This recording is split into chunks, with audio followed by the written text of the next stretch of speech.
High, 1 minute ট্রিকে স্বাগতম সবাইকে। ঠিক আছে, তাহলে আজকের নেক্সট কোশ্চেন দেখো। হ্যাঁ, নেক্সট কোশ্চেন কি আছে দেখো, which one of the following is a planar molecule. কোনটা প্ল্যানার হবে আর কোনটা নন প্ল্যানার, তাহলে চেক করার নিয়ম দেখো। কারো যদি অ্যাটমিসিটি 3 বা তার থেকে কম হবে সেটা অলওয়েজ প্ল্যানার। অ্যাটমিসিটি মানে কি টোটাল অ্যাটম। তাহলে এখানে কটা আছে, নাইট্রোজেনের একটা, এর হাইড্রোজেন 3টা, তাহলে এর অ্যাটমিসিটি কত, অ্যাটমিসিটি ইজ ইকুয়াল টু 4।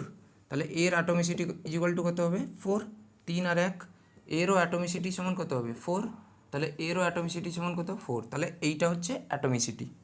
তাহলে টোটাল অ্যাটম যতটা থাকবে সেইটা হবে অ্যাটমিসিটি। তাহলে এটা মুছে দিলাম। ঠিক আছে, ঠিক আছে। আর যদি হাইব্রিডাইজেশন কারো 3 বা তার থেকে কম আসে সেটাও হবে অলওয়েজ প্ল্যানার। তাহলে এই দুটো আগে চেক করে নাও।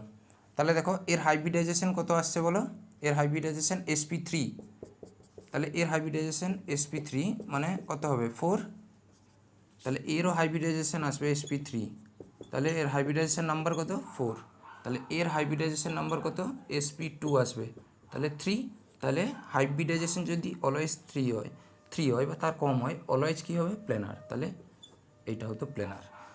আর যদি কেস নম্বর 2, যদি হাইব্রিডাইজেশন 4-এর বেশি হয়, ঠিক আছে, হাইব্রিডাইজেশন 4 বা তার থেকে সমান হলে তাহলে তখন প্ল্যানারিটি কেমন চেক করা হবে, ঠিক আছে, তার একটা এক্সাম্পল দিচ্ছি। ঠিক আছে, এটা মুছে নাও।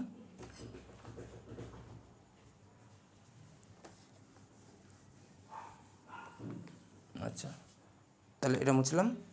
তাহলে সেটা হচ্ছে কি, ধরো XgF4, ঠিক আছে, তাহলে এর হাইব্রিডাইজেশন বের করো, এর 8 আর এর 4 2, তাহলে হাইব্রিডাইজেশন সমান হবে 6, কিন্তু অ্যাটমিসিটি কত আছে বলো, অ্যাটমিসিটি 5, 1 আর 4, 4 আর 1 5, তাহলে কোন কেসে পড়ছে বলো, হাইব্রিডাইজেশন 4-এর উপরে, তাহলে এই কেসে পড়ছে। তাহলে দেখে নাও, যদি হাইব্রিডাইজেশনটা অ্যাটমিসিটির থেকে বেশি হবে তাহলে প্ল্যানার, হাইব্রিডাইজেশনটা অ্যাটমিসিটির থেকে বেশি তাহলে এই মলিকুলটা কী হয়ে যাবে প্ল্যানার। এরকম চেক করার নিয়ম। তাহলে আরেকটা দেখতে পারো, ধরো PCl5, তাহলে বলো এর হাইব্রিডাইজেশন কত হবে বলো, হাইব্রিডাইজেশন সমান হবে 5 আর অ্যাটমিসিটি সমান কত হবে 6, তাহলে দেখো অ্যাটমিসিটিটা হাইব্রিডাইজেশনের থেকে বেশি, তাহলে কী হবে নন প্ল্যানার, তাহলে এটা কী হবে নন প্ল্যানার, আর এই মলিকুলটা কী হয়ে গেল প্ল্যানার। তাহলে চেক করার নিয়ম বুঝতে পারলে ট্রিকগুলো। তাহলে ফার্স্ট চেক করবে অ্যাটমিসিটি 3-এর কম আছে কি না, তাহলে প্ল্যানার, হাইব্রিডাইজেশন 3 আসছে কি না প্ল্যানার, আর যদি হাইব্রিডাইজেশন 4 বা তার বেশি আসে কেস 2-তে চলে যাবে। ঠিক আছে, থ্যাংক ইউ।